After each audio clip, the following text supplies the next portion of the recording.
Alat mo pao.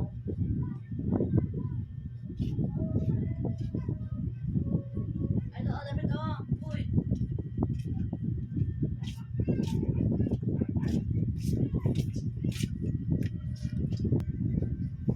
Guys, huwag natin magpaka-plastic. Mama, cheaper naman eh. Kasi lahat naman tayo plastic, guys. Eh. Lahat tayo may tinatagong kapangitan ng pag-uugali, no? Di ba? Walang perfect sa mundo, guys. Normal lang sa tao na magalit. Normal lang sa tao na maiinis. Kasi di tayo perfecto eh. Walang taong perfecto, guys. May perfecto man si Lord lang. No? So, normal lang sa tao na magalit lalo na pag ginaabuso, no? Diba? Di naman basta-basta magalit ang isang tao eh, kung walang dahilan. No? Siguro nagagalit yung tao kasi maraming dahilan. Siguro napupuno na siya, either nagtitimpi lang yun ng una, tapos inaabuso, hindi niya matiis, hindi niya nagawang magtimpi pa. So, yun. Kumbaga sa tubig, kumbaga sa isang baso, kapag salin ka lang ng salin ng tubig, guys, hindi mo malayan, puno na pala siya, umaapaw. Parang gano'n din ang isang tao.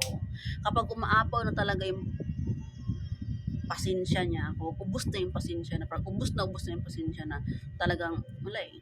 Yung ni-spread talaga, lumalabas talaga yung kasamaan natin, guys. Again, lahat tayo masama. Lahat tayo plastic, lahat tayo mayroong di maganda pag-uugali. So, huwag yung sabihin na gaito gayan. Huwag yung sabihin grabe naman. Kasi lahat tayo, ganun eh, lahat tayo grabe. Alam mo, may nagiging masama lang yung isang tao dahil din sa tao. Diba? Nagiging masama din dahil sa tao na inaabuso. No? Alam mga tao mapag-abuso. Galit ako dyan. Diba? Huwag yung sabihin na mabait ako. Mabait ako sa mabait. Pero kung gaguhin nyo ako, ay demonita din ako, guys. Ayoko yung tipong inaabuso ako. Ako talaga ay naku, ewan. Iba pa naman ako Bisaya, guys, pag magalit, guys. Totoo lang. Kami mga Bisaya, puputan mi. Mga Bisaya mabait, guys. Sobrang bait, mapagbigay, marespeto. Pero alam din namin paano lumaban. Ayaw namin yung inaapakan kami, alam namin na sa tama naman kami. Ayaw namin inaapakan kami. Talaga nalaban kami, nakipagdigmaan pala. Talaga kami nakipagpatayan talaga kami. So, huwag yung basta-basta ismulin nila mga Bisayang tao, guys. Lalo na kung mayroon kayong obligasyon sa tao na yan. Kayo pang galit.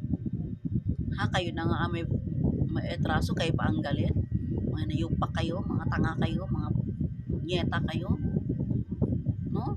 Kung utak mayawaan ba? Akong utok mayawaan. Guys, mayawaan akong utok. Minanaon ko. Uutan kay ko sa tao. Uutan kay ko. Mangyatagon kay ko. Muhatag ko. Nagbibigay ako sa tao, guys. Off cam, hindi ko pinapost yung mga taong pinagbigyan ko, yung binibigyan ko. Hindi ko pinapost yun. Kasi ayoko yung puriin ako, kaplastikan lang. Tapos ganyan mayayari, abusuhin nyo. No? Huwag nyo sabihin madamot ako, hindi ako madamot, guys. Maluwag na maluwag ako sa mga may atraso sa akin. Napakaluwag ko. Kaya wag nyo akong sisihin bakit ako galit. Kung bakit ako nagkapag-post ng ganyan sa social media ko. Agad na ako perfecto eh. Gusto kong ipahayag sa inyo na ang kabaitan ko may hangganan din. Guys, dapat ako pasalamat kayo sa mga taong tulad ko na napagbigyan kayo eh. Sa time na emergency, ang bilis nyo makalapit sa akin. So sana maintindihin nyo din ang side ko. May pangangailangan din ako, pera ko yun eh. Pera ko yung hinihingi ko sa inyo. Pera ko yun. Inainutang nyo.